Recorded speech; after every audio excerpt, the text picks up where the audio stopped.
Hey, what's going on, guys? MercilessGhostie back again. This is going to be a different video today. This is going to be a video I've wanted to do for a while. This is going to be my playthrough ranking of all of the mainline Resident Evil games. Well, not all of them. Games like Resident Evil 0, Resident Evil 5, and Resident Evil 6 will not be on this list. I haven't played through Resident Evil 0 or Resident Evil 6, and I haven't played Resident Evil 5 in many years since it came out. I played through it once and didn't like it. But I will be getting those games and I will be playing through them just so I can judge the whole series as a whole, at least in terms of the mainline games as a whole. And this is kind of just a reference point to see how much the list changes over the coming months as I play through these games. It's not going to be really in depth because there's a lot of games to get through. I'll go through each game individually and kind of give brief thoughts on, keep it rolling. I also want to say that I don't dislike any game that is going to be on this list, even the ones that are at the bottom. So if your favorite one is at the bottom, it's okay. You can all have different opinions and still be cool.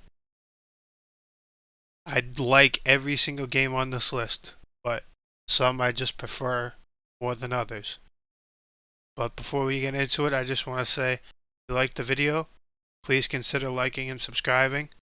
Help my channel grow. It's up to you guys just as much as it is me. And you can follow me on social media.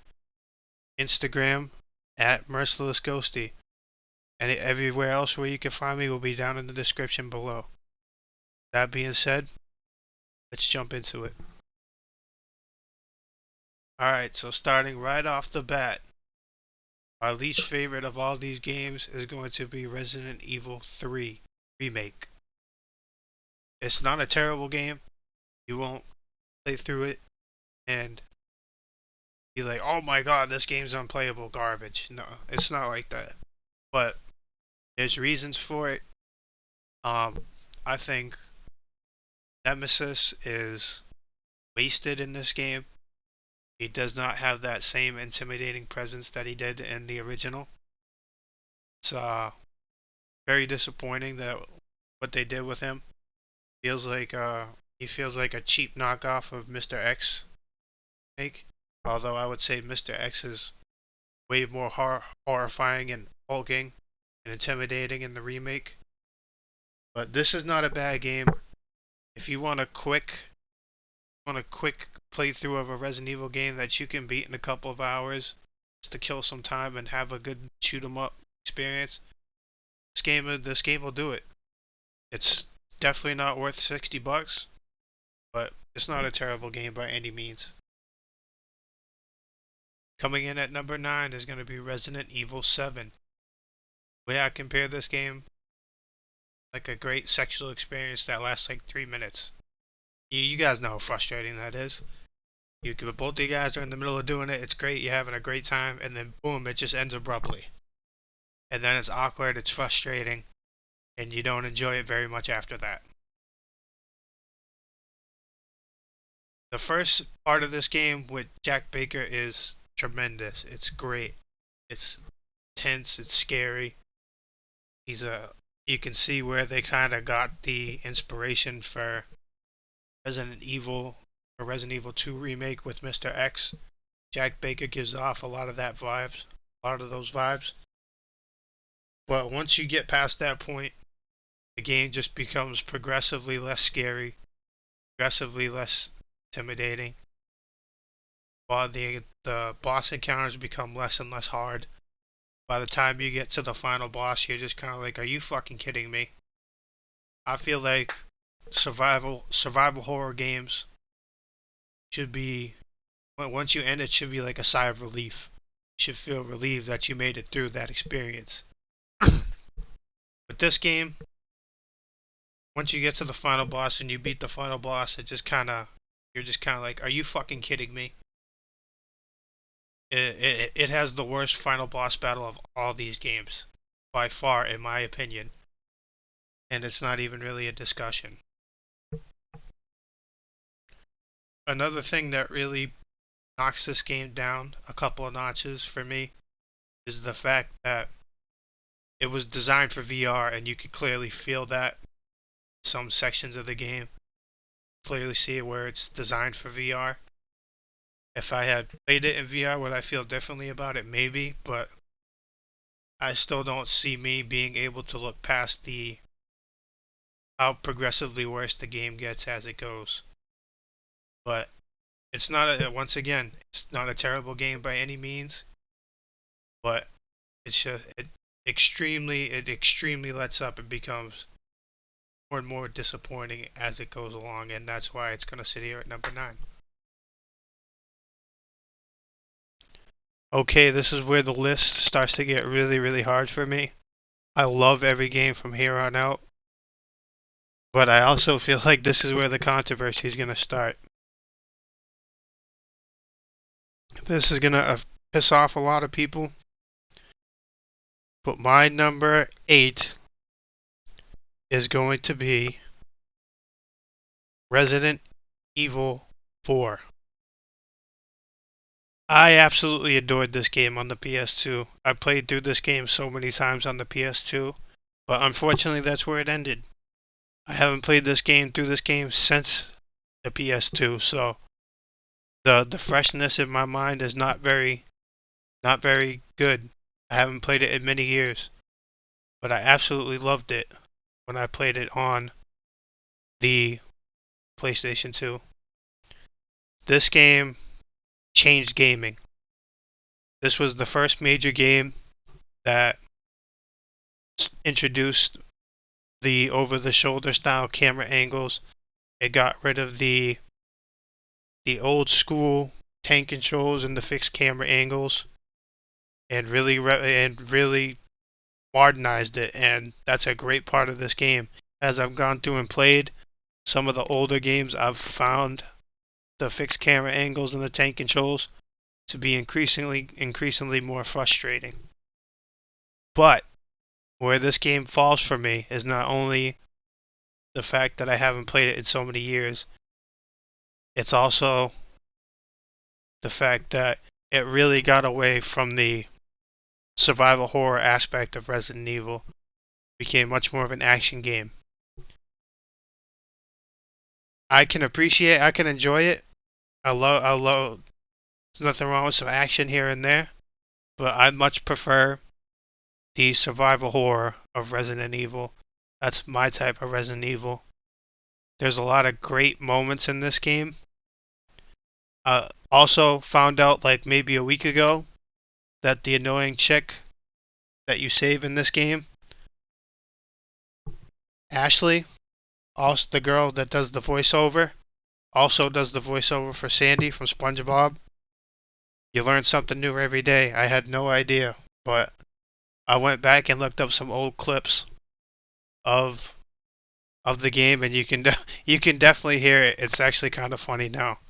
I don't know if I'll ever look at this game the same after that, after finding that out.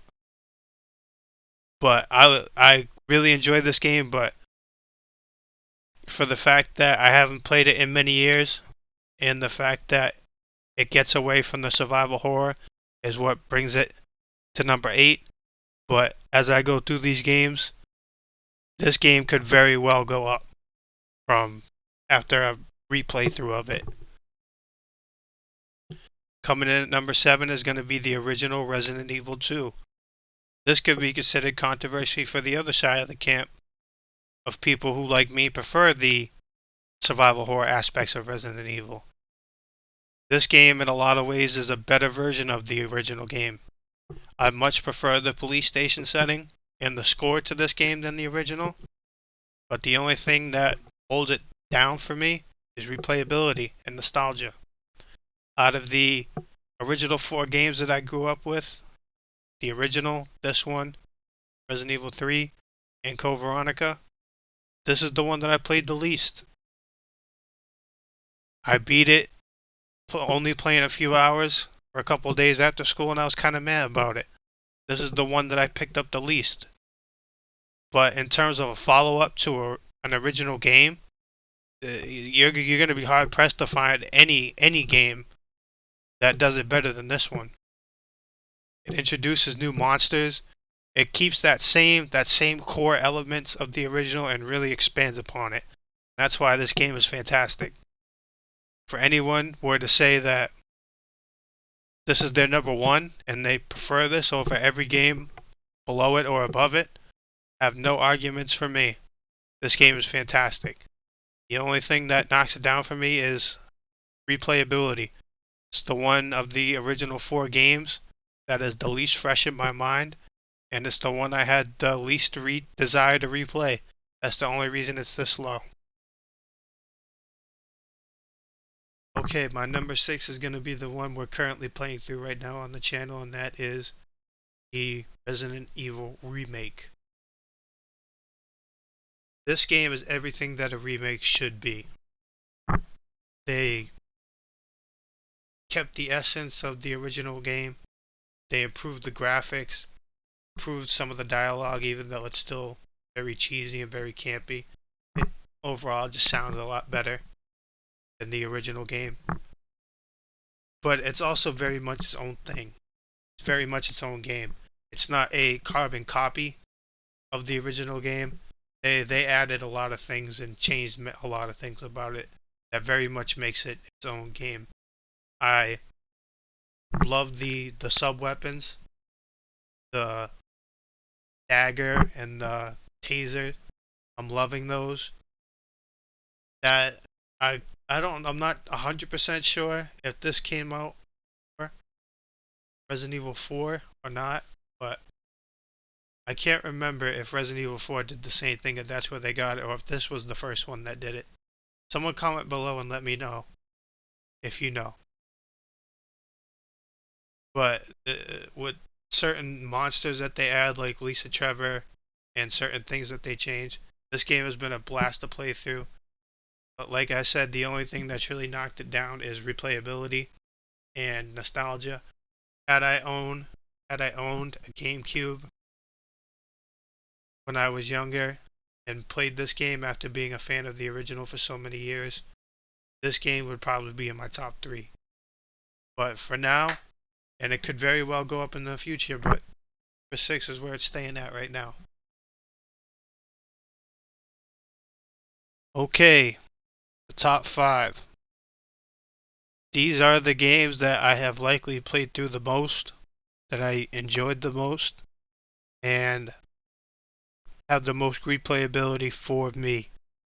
I have loved every game past part 7, so number 9. I have absolutely loved every single one of these games, and this was really hard to rank, and some of them I have even ranked on the fly. Some of them I've changed around as I've thought about it as I'm doing this video. But coming in at number 5 is going to be the original Resident Evil 3. This game was awesome back on the PlayStation. I had so much fun playing this game. It took me forever to beat. Nemesis was horrifying like that.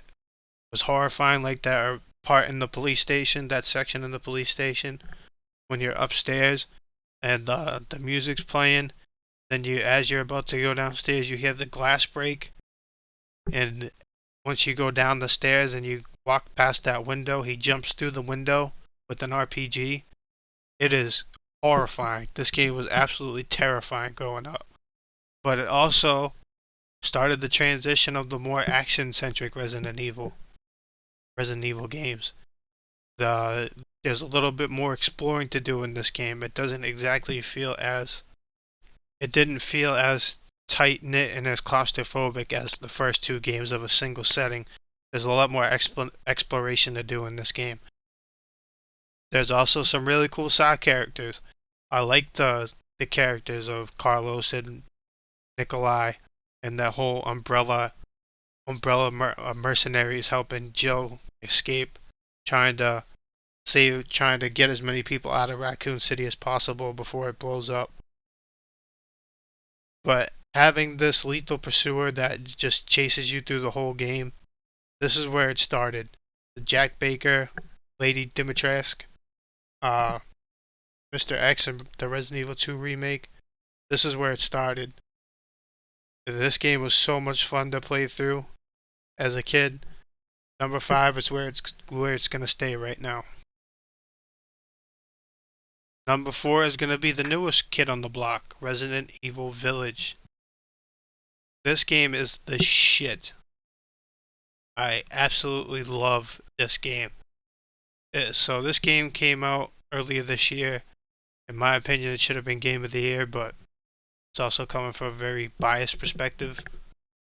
We'll say that I have beaten this game 5 times already this year. I can't tell you the last time I played through a game twice or even 3 times. Never mind 5.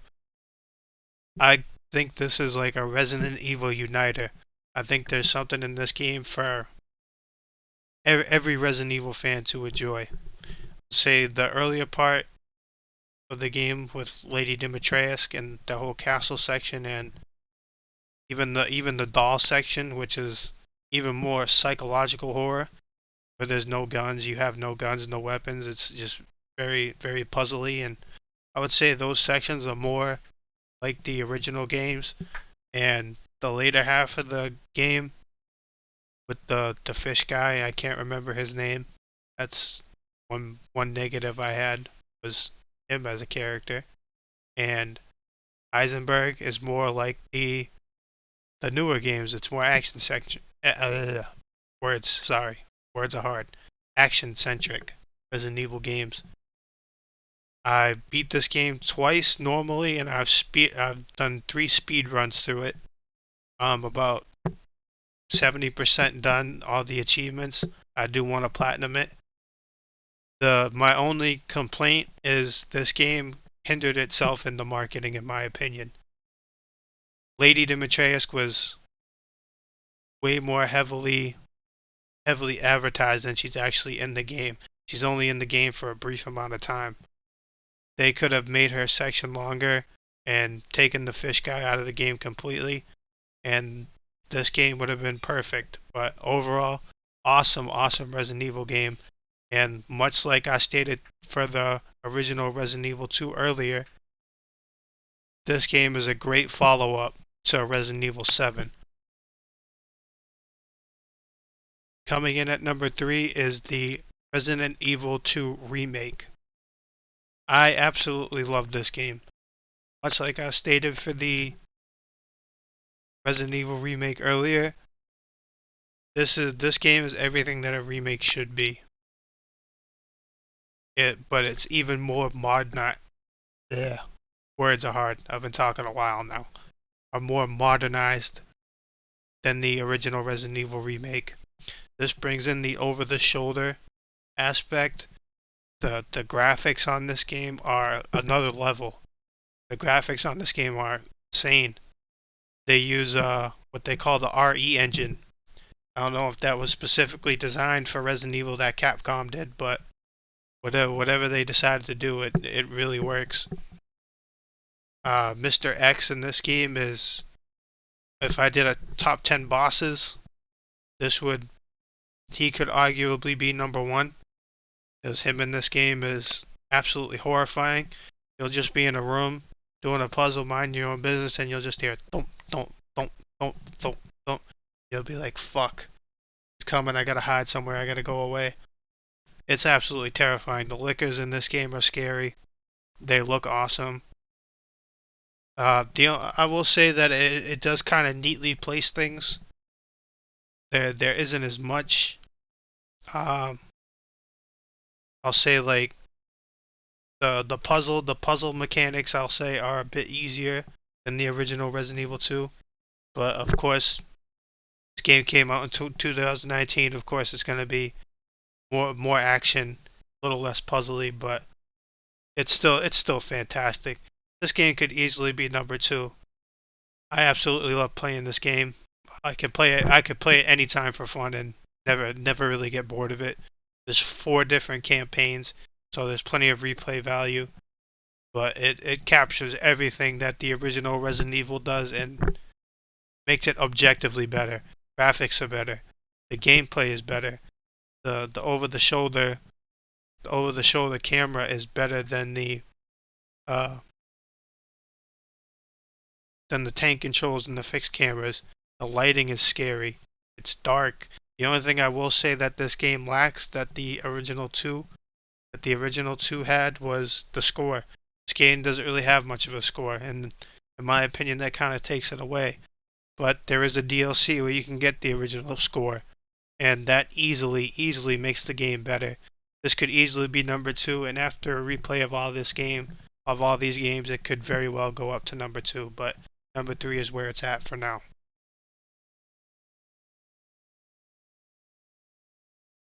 Okay, top two. These two are by far, I won't say by far because the Resident Evil 2 remake is pretty close to eclipsing number two. But nostalgia is gonna win out.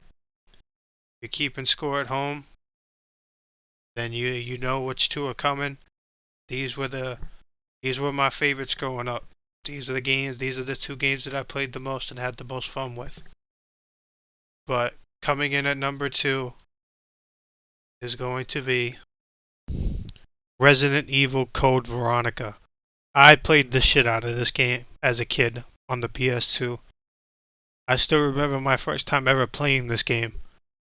My cousin had rented it from Blockbuster one weekend and he got stuck at a point, so he called me up to come over and play it, and we spent the whole weekend playing this game. And I absolutely fell in love with it. I was very much the Resident Evil kid growing up. Say most of my family enjoyed the games, but they all much preferred watching me play the games, whether they actually enjoyed playing them themselves. But I played the shit out of this game as a kid growing up. It really does a great job of expanding the lore as well as bringing back returning characters. This is Chris's first time back since the first game. This is Wesker's first time back since the first game. We get new characters like the Ashford twins, which is a weird sort of storyline, which I'll save for my playthrough to go really in depth on my thoughts on that. They add new monsters as well as bring old ones back, like the Bandersnatches and the giant worm. Those are new type of monsters, but we also get the dogs back. We also get hunters back. We also get Tyrant, the final boss of the first game, back. Why this game is called Code Veronica, I have no idea. It does sound kind of weird. It does kind of sound like a spin-off type of game, but this game is very much Resident Evil 4. And anyone who did not grow up with this game would probably just brush over it now and be like, "Oh, this is just one of the Resident Evil spin-offs." But nope, this is very much in order with the first three games. But yeah, overall, I enjoyed this game so much growing up. But it just could not overtake number two. And I will say I have gone back and played it a little bit for fun, and what might knock it down to number three is how dated it is. It does feel very dated. The dialogue is cringy. It's super cringy. Like not even like a funny type, or I will say it's pretty funny, but it's a bad type of cringe. This game desperately needs a remake, and if this game gets a remake and it's done well, then this game, it will make my love for this game even better. But my number one, of course, is the original Resident Evil Director's Cut. This is, I don't know what else to say except nostalgia went out. I have played this game more than I have played any other game in my entire life. This was the first game that really brought horror movies into a game. The setting of the mansion, the characters, the monsters, everything was just perfect back on the PlayStation. I have beaten this game probably 20 times on the PlayStation. I absolutely loved it. I was speed running this game before I even knew what speed running was. If streaming was a thing back in the late 90s, early 2000s, there would have been some really entertaining let's plays with me playing this game because I played this game so goddamn much. The character, I love all of the characters. Chris, Wesker, Jill, Barry, even Rebecca, even though she plays a smaller role in the in Chris's story. Monsters, the zombies, the dogs, hunters, tyrants, the giant snake. Everything was just awesome and so much fun to play as a kid. I used to be able to run through this game in an hour. That's how many times I played it and had it mapped out perfectly in my head. Then before strategy guides and before the internet just kind of told you how to do everything, I kind of just figured that out on my own, and it was so much fun to play. But that's why it's number one, and nostalgia and replayability is what won out again. This is the game that I have the most nostalgia for. It's the one of these games that I've played the most, and I don't really. It's gonna take a pretty nasty Resident Evil game to overtake this one as my number one. But I would love to hear your guys' thoughts. Comment below and let me know your list. Is it similar to mine?